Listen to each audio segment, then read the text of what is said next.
আজকে আমরা জানব ফলিত প্রাণীবিজ্ঞানের শাখাসমূহ।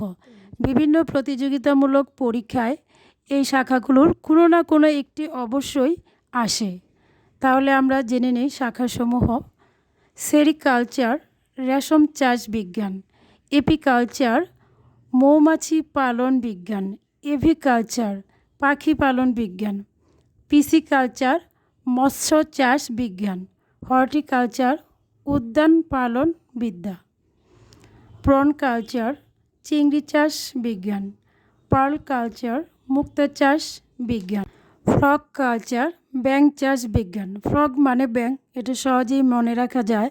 লাক কালচার লাক্ষা চাষ বিজ্ঞান, অ্যানিম্যাল হাজবেন্ড্রি গবাদি পশুপালন বিদ্যা, পোলট্রি ফার্মিং হাঁস মুরগি পালন বিদ্যা।